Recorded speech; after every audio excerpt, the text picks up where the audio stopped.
Kevin, I just want to make sure we have this right. Is it Bazat or Bazat? It's Bazat, but Bazat. I've heard them all, so yeah, we can go with whatever.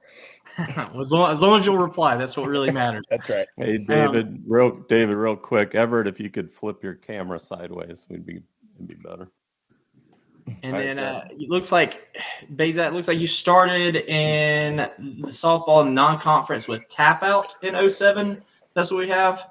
Does that sound right? Yep. And then in the actual conference in 08, while I was still in high school, with one of DW's favorite teams, Rope Club out of Illinois. So this is your 16th year playing Conference USSSA. Is that right? That is correct. That is correct. About halfway through the year, I think Dudley was the first one we got picked up with. So. Nice. Also joining us today, when his camera gets worked out, we got Everett Williams from Resmondo, swinging Louisville Slugger.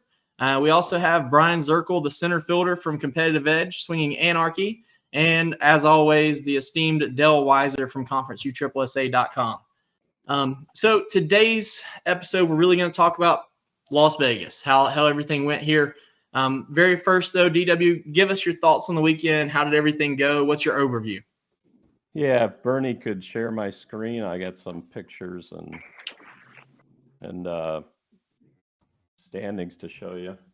So we have here Kevin Bazat. Of course, is it Bazat or Bazat? Bazat.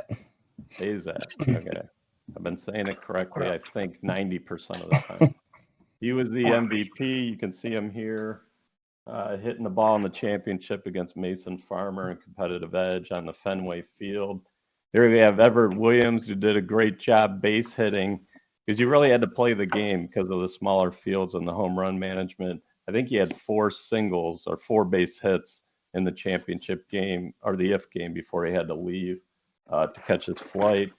You had Zirkle with the basket catch in center field for Competitive Edge. He played, I think, 9 games. They were 7-2. They forced the IF game.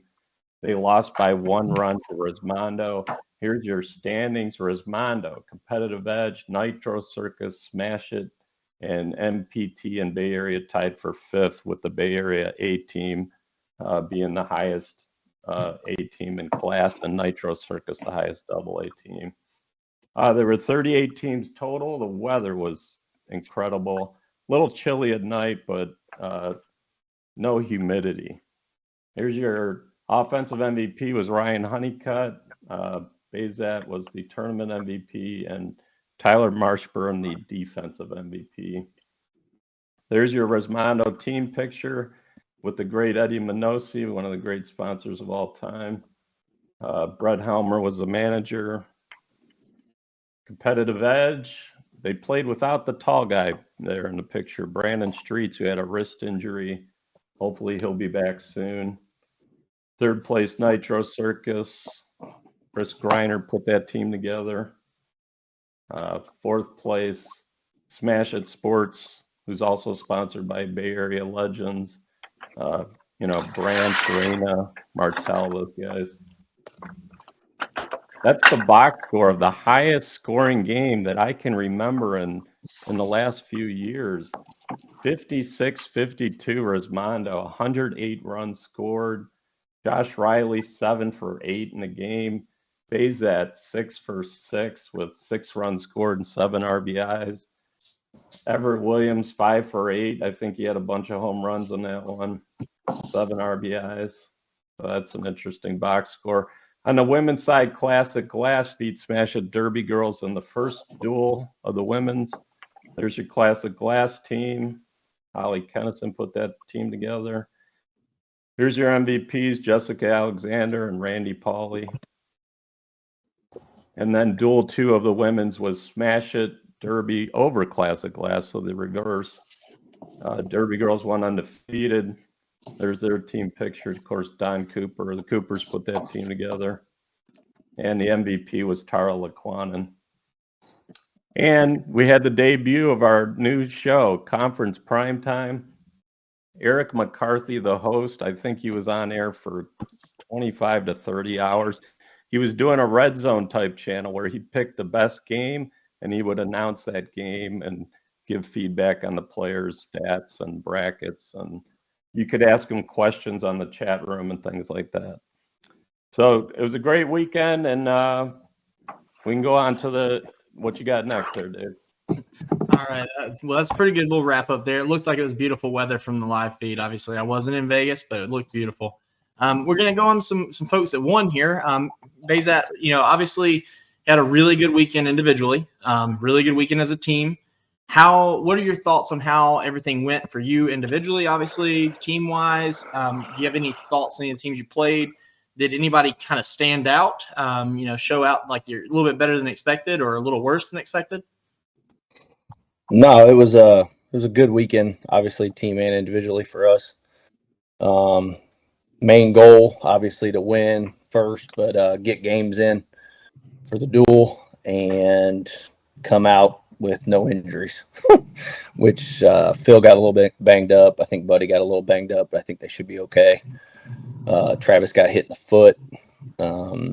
Haven't heard much from him. I know it was bothering him a little bit, but he did finish the weekend. A lot of good teams this year, all the way around. From our first game we played Friday, I mean, you got to come to play. There's a lot of good teams.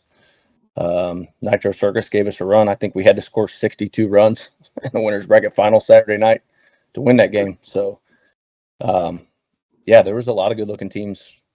Every game I watched, there's a ton of runs being scored on small fields. So, competition's good for sure.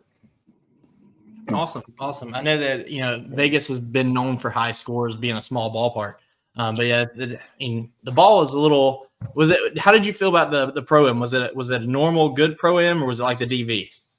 It was good, but I don't know how much the weather played into. I mean, it was cool temperatures, so I'm sure that probably played a little bit into it. The ball was good for sure. Good. Well, going on to your teammate, Everett Williams, you were late in the offseason sign for Resmondo, but it looked like you stepped right in, went to first base. Kyle Pearson, I believe, was missing for being sick, but you stepped right in, going to first base, batting in the 2-hole, I believe. Give me the same thing as Bazat just gave there. How did you feel you did individually? How do you feel like the team meshed? Did you feel like you fit right in? Any thoughts on anybody that you played? Overall, it was a good weekend, man. All of the guys are fun. I fit perfectly with the guys. It's not like I know them or played against them, and with some of them.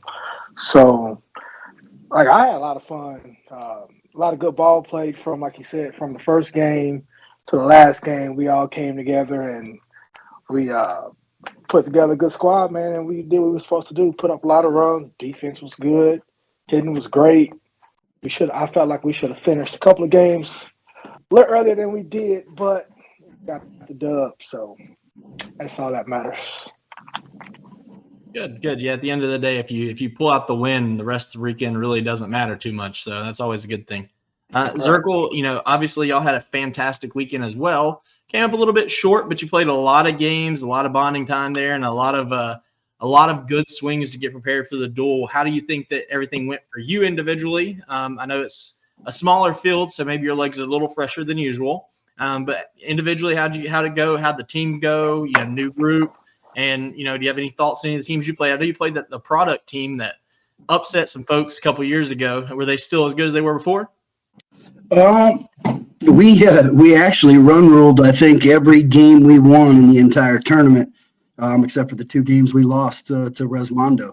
So we put up a lot of runs on those small fields. I don't think any of the Suncoast guys had a problem with their new bats. Ball was flying good. The pro-ams were a good pro-am. I do think the smaller fields turn into a little bit of an equalizer. They give teams an opportunity to hang with the bigger teams a little longer than they typically would. But I was real happy with the way that our team performed this weekend. We had a bunch of guys on the roster. You never know how it's going to be coming into a team. We've got 4 or 5 new pickups this year with myself, Bubba Mack, KP, Streets, Connor Murray. So you add those guys to the mix to a team that already won the AA and placed second in the major last year, and you never know how we're going to mesh.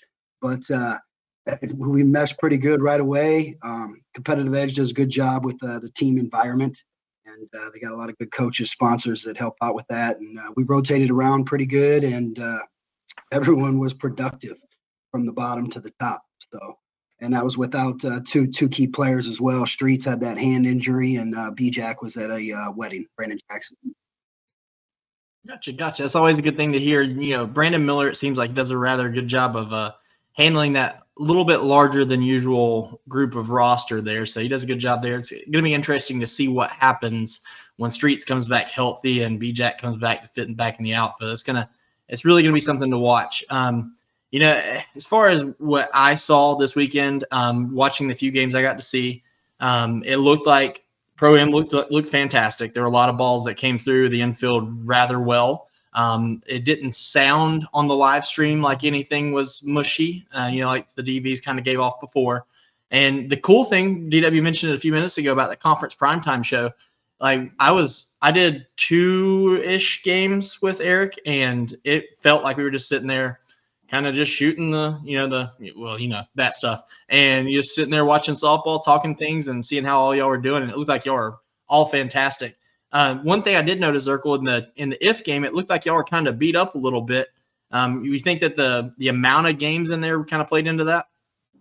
I mean, we were exhausted. It was a late night. We didn't get back till pretty late on Saturday. Our sit back game was at, I think, 10:30 against Resmondo, and I don't think we got back till about 1. We had to be back at the fields 8 a.m.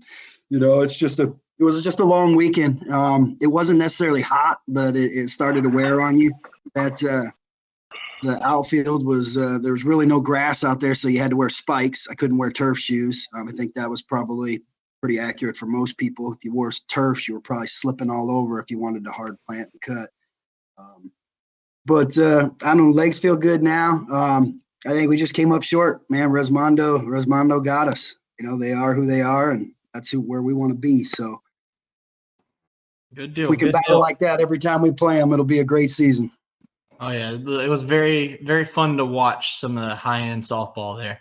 But moving on, we're going to talk about one of the rules that was a big hot button topic in the off season that it did not look like it was really enforced whatsoever at Vegas, and that was the staying in the box rule. The whole, you step out on 3-1, hey, guess what? You got a second strike. Kevin, we'll go back to you on this because I know that a few of the guys on your team kind of like to step out and kind of get, gather what they're doing. How do you feel that the staying in the box rule, do you feel like it should have been implemented, or did it really change anything good to bad? I actually forgot about it until I think we played Zirkle in it, and it happened. And Started you got to stay in the box. And I was like, oh, that's a new rule. Like we hadn't like it hadn't even been an issue. I wasn't paying attention, I guess, even if our guys were doing it, and I totally forgot about it until then. I do love the rule. So it's not a rule. They actually canceled the rule.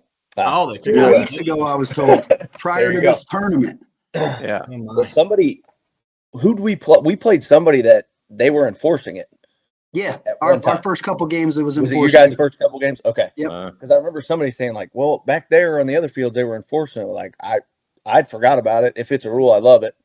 To me it would be a good rule. Again, it's another thing the umpires have to worry about too. They have enough on their plate sometimes, I think. Right. Whether to enforce that, you got to keep the back foot behind home plate. You got to worry about this. You got to worry about that. They have a lot going on. They have a tough job as it is, and there's only 2 of them. So I like it, but again, it's one of those things that it's something else for them to have to worry about. Yep, totally understand. It's definitely as an umpire, especially at the high end levels, you're expected to make as many accurate calls as possible. So having to keep up with yet another rule that you don't necessarily know about all the time is something extra. Everett, I know it normally doesn't affect you in any way, but I mean, do you agree with the fact that the rule was taken out? Does it bother you? Do you think it would speed the game up any? I mean, yeah, it would speed the game up, but why now? You know what I'm saying? Like it's been going this long, so why change it? And like you say, it doesn't bother me at all. I mean, I don't really care what umpires call. I might step out sometimes and just regroup, but I don't necessarily need it. So I'm not really worried about it, whether it's implemented or not. Makes sense. Yeah, I think that over the years of either playing against you or with you, I think I've only seen you really step out of the box once or twice, and most of the time that's after a really bad call or what we perceive to be a really bad call happen. You're kind of like, okay, hold on. And then you step back in, you're good to go. Right. Zirkle, I know we've talked about it before. You were on the show last time that we talked about that rule. So we're going to kind of skip over it for you, but I do have a question for you. I didn't personally see this, but there was a base running incident that happened with your team. What happened and what did you find out after? All right, so I was on first base with bases loaded. Mitch Lindisky was up. Thought we had one home run left. Ball was hit. Home run. Turn around, walk off the field. We didn't have a first base coach, so I just stayed on first base to coach. And me and Rec were talking, and all of a sudden the ball was hit. I don't even know if Connie and Rec were actually paying attention at that time because we were all kind of talking still. But ball was hit over Connie's head, and Rec started going, umpire on us. And they got together and chatted and ended up calling me out for not being on the base. After the fact, we were told if we would have just got a tournament director, the pitch should have never been thrown because all runners are given ample time to return to the base. So it was a bonehead play on my part. It's the first time that's ever happened. I think it might have cost us that game. I appreciate you. Didn't have any homers left. But it was a 39-33 game at that time with one out. I became the second out. And then Tyler had to redo his at bat, and then he made the third out there. So that was definitely a rally killer, and definitely took away some momentum that we could have had right there. So, well, that goes right back to trying to keep up as an umpire with all the different things. You got to pay attention. Did that guy step off? Did he go back? Did he do this? Yeah. So I was on first when the ball was hit. I just peeled off. Hit over my head, directly over my head. So I turned around, watched it, walked off the field. In doing so, I almost went into the dugout, realized we didn't have a first base coach, so I walked back out to be the first base coach. Oh, man. And then that's what happened. I'm not going to give you a hard time for it, but you'd think as a baseball coach, you might. Man, believe me. My wife, you should have seen the text message from my wife when I opened up my phone. Oh, goodness. Well, it wasn't one. It was like three of them back to back. Well, at least we know that you will never let that happen again. You probably will stay on the bag, even if you're not supposed to. Yeah, no doubt. But, moving forward, let's talk about Vegas in general. We were talking about it a little bit before the show. Big League Dreams as a whole. It is a small ballpark. It's cool. They got stuff set up like Fenway or Dodger Stadium or Angels, whatever it may be. But it's a small ballpark. Everett, being the size you are and the fact you got stadium power, how do you feel? Do you feel like Big League Dreams is a good place to play, a bad place to play? Do you feel like we need to change something up a little bit there? As far as hitting, size doesn't matter. Like I can hit on any field, but only thing that I don't like about BLD, my legs was aching so bad just because the ground was so hard. Like that turf is terrible. Like they need to redo it, fix something. Because like Saturday night, I was aching so bad in those long games. I was hurting so bad.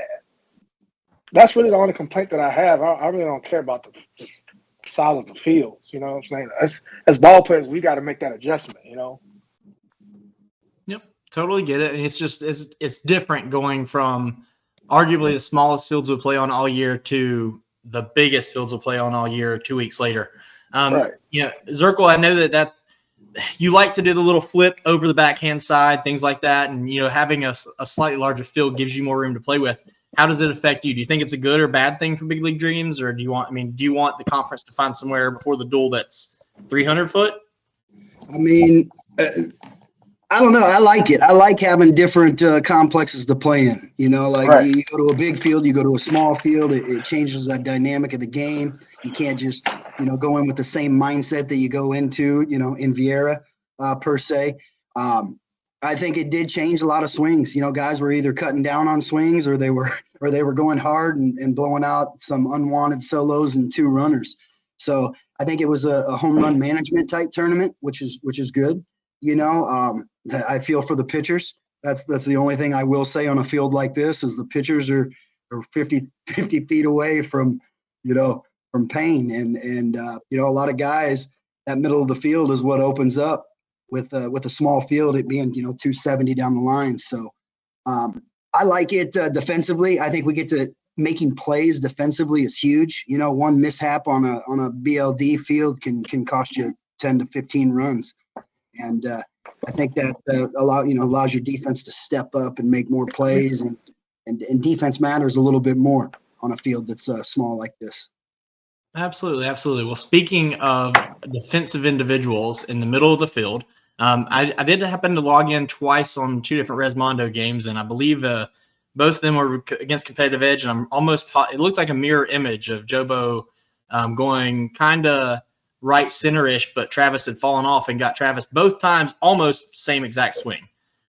Kevin, you know, being that you're the middle infielder, small fields, home runs get gone, you're on a major team, you're going to end up playing other major teams. Home runs go away.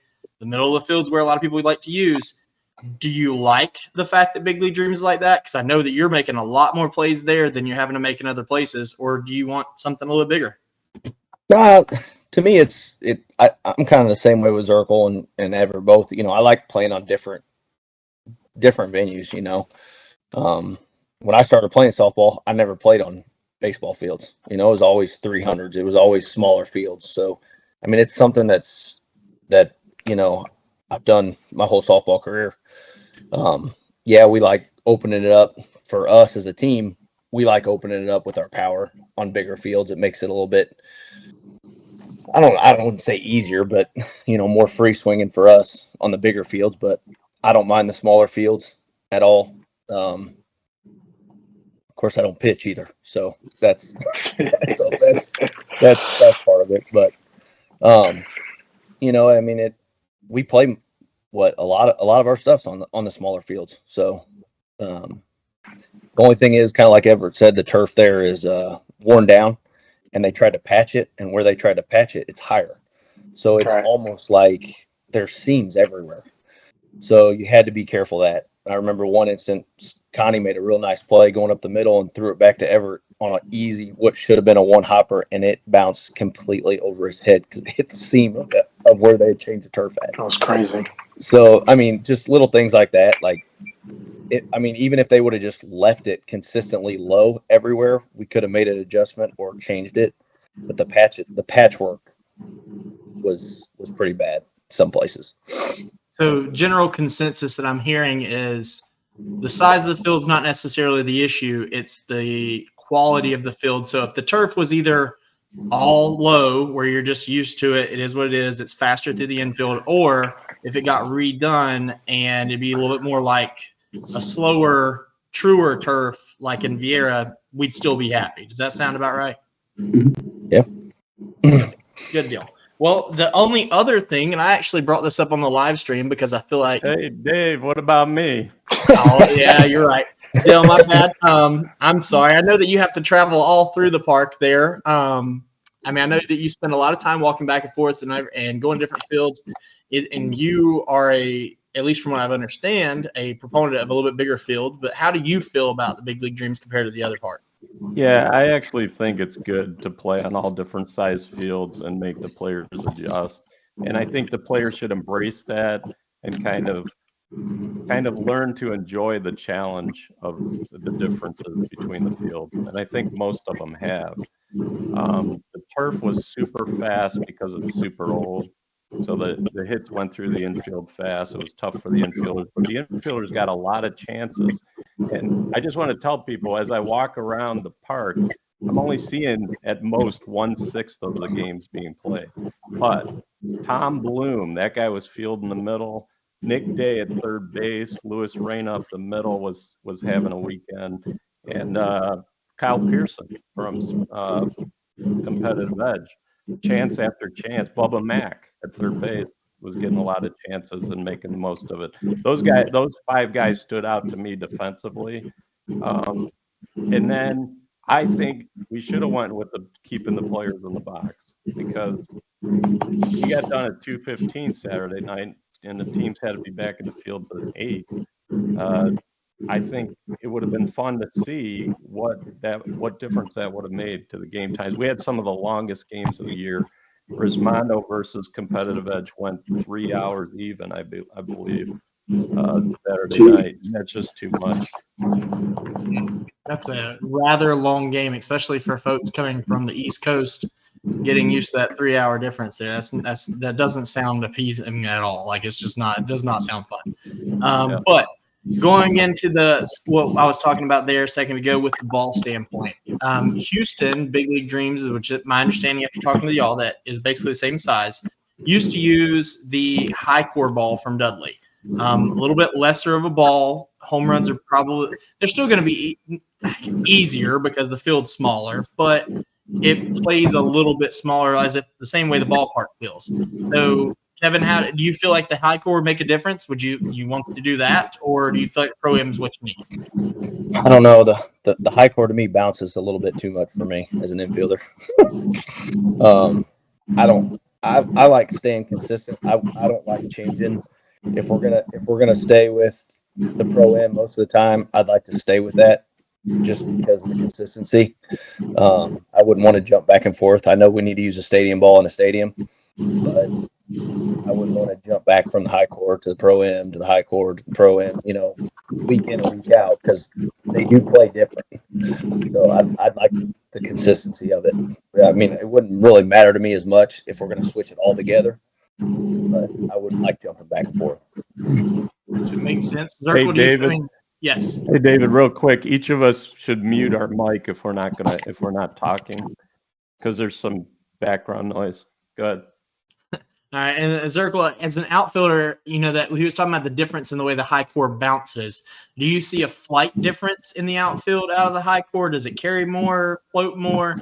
Would you like to have the high core at Vegas? No, I think that high core floats a lot more. It knuckles, a lot more knuckleballs hit out of hitters. I don't think it spins the same. I feel sorry for some left fielders when they square up that high core ball. It kind of floats a little bit and things like that. I don't mind the Pro-Am. I like staying consistent. I mean, if that's what guys are going to be taking BP with, and that's what they're going to be swinging, then we should just stick with that so everybody's consistent. Good deal. Makes sense. Everett, do you feel like it makes any difference for you as a hitter?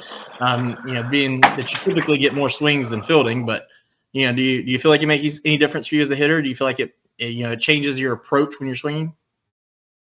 All about adjustments, man. Like I really don't care, honestly.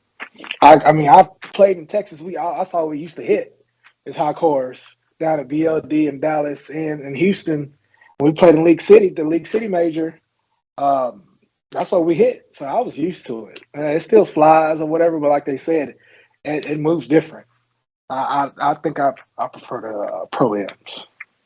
Makes sense. Yeah, the consistency factor is a big key, and we use Pro-Ams all year other than 2 events. So, I mean, I guess 3 because we use the stadiums in Seattle as well.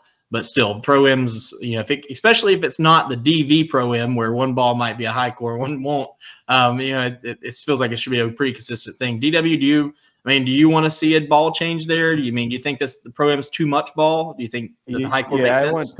I went to the BLD in Houston major event for 10 years, and they used the high core Dudley, and the scores are definitely would change about 15%, which is what we need, and the ball bounced true on the turf.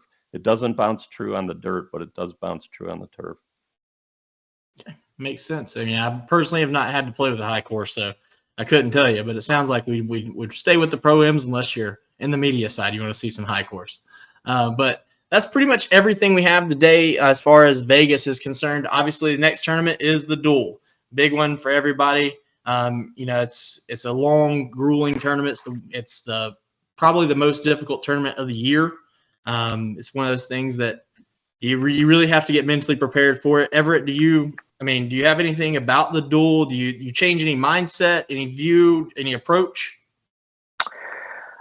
The main thing for me at the Duel is just making it out healthy. You know what I'm saying? It's so many games. It just takes me back to 2019 with Zirkle and them with TDB.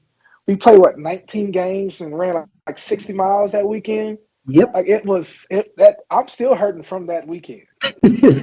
My back never recovered from that weekend. But that's really the main That's when you were an outfielder. That's I'm gonna be in the outfield a little bit this year. So I was gonna say, don't let him off the hook. So yeah, I'm gonna be out there a little bit this year too. But the main thing, man, is just to just try to be consistent. Because that could be a really bad weekend coming out if you start out struggling. It's a lot of at bats. So you kind of want to set a goal and just try to level off the whole weekend. So just cruise through it and just stay healthy, like I said. Good deal. And Kevin, the same thing. Does it change your approach going to the duel? Not so much. I mean, the main thing for us is to stay in that winner's bracket. Last year we lost our first game to the Amish, and I knew they were going to be tough. They always are. They don't care who they play, and they play hard all the time, and they got us in that first game, and I think we played 10 or 11 in a row. And I wasn't even playing, and I was tired last year. I mean, and then that really handicaps you for that second duel because you got to start over, Right. and the duel, the points down there are so big, so early to set your seedings for the rest of the year, setting, to kind of front run for the points championship and getting that good seeding for the major. So it's like the duel is like the biggest tournament of the year, until you get to the Smokies. So, I mean, it's so important, to stay healthy, to have a good showing, to, take every game serious because they're all going to be tough with all good teams there. Makes perfect sense. Yeah, the point thing is a big deal. It can be, for a major team, you're looking at whether or not you want to be the 1, 2, or 3 seed. And for AA, it's about, getting a good solid seed to avoid a major as long as you can in the major. And then, of course, as an A team, it can be make or break and whether or not you make the major at all. Zirkle, it's a bigger field. It's a lot bigger than in Big League Dreams is. So do you change your approach at all? Do you rehydrate more or even more so on the way there? Anything like that? I'll tell you what, in 13 years, I've tried everything, and I don't think anything can prepare you for the duel. So I've tried running, I've tried cardio, I've tried stretching more. And after that duel, man, it is you feel like you've been in a train wreck. It takes a lot out of you. That, you're on turf the whole time too. It's big fields. You'll play anywhere from, like Everett said, 10 to 20 games. I think the most I ever documented when I wore a Fitbit was right around the 60-mile mark that year with TDB. And you can't prepare yourself for that because there's no shot I'm running that that far to try and get in shape. So my wife might, but not me. I think the nice thing about this is we have a large roster. As long as we can, we don't see any decline from changing out guys. I think we can compete, and our goal is to have a top 3 finish in each of them, and try to get one of those tournaments, and that'll set you up for, like Kevin said, the rest of the year. So with all the outfielders we have, I'm sure we'll be rotating. We've got a couple pitchers that can throw, and we've got a lot of infielders that are pretty much interchangeable too. So like Everett said, staying healthy is the main goal. If you stay healthy for that and you come out of that healthy, you'll be competing at the rest of the tournament. So I think here, Resmondo and ourselves and, MPT and the major teams just got to outpower teams. That's what they do at those big fields. And staying in the winner's bracket is huge. If you can stay in the winner's bracket and limit your games, you got a better chance of doing better in both duels. So.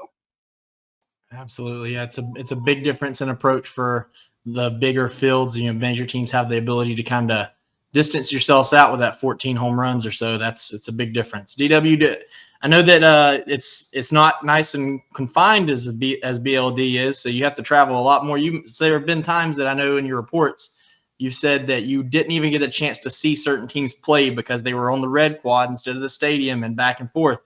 Yeah. Do you change your approach as a media individual to see different teams? Yeah, I'm pretty much in the backfields until we get down to the final 4 teams, and then I head to the stadium for the big games. But we go from the smallest fields to the biggest fields.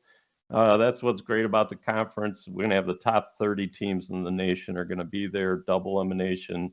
2 separate tournaments. Tournament preview will be out probably Monday, hopefully, if the bracket comes out. Don't forget about USSSA Live, the primetime show, the Red Zone channel of softball, we'll call it, to follow the best game that's going on at any given time. And I had a couple things. The pick'em this week, I created the pick'em, and I did it without a tiebreaker. So we had 4 people tie for first. That's my fault. We're going to have those 4 people play the Hall of Fame Classic pick'em. Whoever wins gets the Juno bat. Juno's sponsoring it this year. Apologies to them. And then I just wanted to tell people, when you're watching condensed games and video highlights from Las Vegas, realize that some of these guys are swinging at bad pitches on purpose to try to keep the ball in the park. I always get comments like, that guy doesn't know what a strike zone is. You know, why is he swinging at the bad pitch? They're doing it to try to keep the ball in the park. So just keep that in mind. At the Hall of Fame, we shouldn't see anyone swinging at bad pitches. Good deal. Good deal. Well, guys, that is everything we have to cover today, plus a couple extra things I threw in there at the end. Final thoughts here. Let's wrap it up. Brian Zirkle, how, obviously congratulations on a rather good weekend there at BLD. Hopefully you'll get another really good weekend there at the duel. You have any final thoughts? Anybody want to shout out, anything like that? Nope. Just wanted to give a shout out basically to everybody, man. Work your butt off and come ready to play. It's going to be a good year. The conference is wide open. I think all the major teams can compete with each other. That AA division is going to be very tough. I think those AA teams, want to compete with us major teams, and I think they have the opportunity to. So we're just going to have to, do what major teams do and outpower some teams and do what we do best. So appreciate you having me on today. Oh yeah, absolutely. Thank you for being with us. Speaking of individuals who are, thanking for being with us, Everett Williams, my man, I'm glad that you found a good home to go to for the season, providing Resmondo with some of that left-handed stadium power, especially for the end of the year. Do you have anybody you want to shout out? Anything? Any final thoughts on the segment today? Nah, man, just shout out to my team, Brett Helmer, for having me. The guys accepted me. Like Zirkle said, man, it's going to be a fun year. The competition is wide open this year, top to bottom, man. So everybody do your thing and pass them out. That's all I got. Pass them out. I love it. That's for those of you that do not know, Everett does have his signature bat, the pass them out. That's his thing. Kevin, congratulations again. Great weekend for you. MVP coming back. I know you had the surgery last year and you weren't able to play in Vegas. I know it must feel really good to do everything you're supposed to for Resmondo and being as good as you are with them. Do you have anybody you want to shout out? Any final thoughts on the segment? No, just like everybody else said, it's going to be a fun year. Me being in the conference a long time, don't take advantage of it. It's goes by quick. Enjoy every second of it. The teams are only getting better every year that I've been in it. Enjoy the competition. It goes by quick. Like I said, it's fun to compete week in and week out with everybody. So good deal. Good deal. Well, thank you again for joining us today. And then DW, we say this every time, but a big thank you for everything you do with softball. If it wasn't for you, a lot of this extra coverage doesn't happen. Do you have any final thoughts for this segment? Anybody you want to shout out? Well, I appreciate it. And I want to say congratulations to Kevin and Everett for winning. Kevin won the 2022 Las Vegas Major as the manager, filling in for Brett Helmer. So and then to win the MVP the next year after coming back from the injury is great. Everett, great weekend. Zirkle, competitive edge showed that when they took the step to the major division, they have what it takes. They have the stamina, right, to come through the losers bracket and play 9 games and come within a run. It would have been fun to see Resmondo have to score in the bottom of the 7th there, but they have the stamina to do it. So I think Everett had to drop off. He's on his lunch break, so I appreciate him coming in. Dave for hosting, Bernie for producing, Eric for helping me with the agenda, and Kelly for putting us on Facebook Live. Absolutely, absolutely. A lot of individuals are involved to make this thing work. But again, ladies and gentlemen, it's been great having you. Thank you for all joining us. We look forward to doing the same thing following the duel, the Hall of Fame Classic duel in a couple weeks. Again, thank you all. Again, it's been David Barabin, your host here for the Hit and Sit episode number 25. We'll see you next time.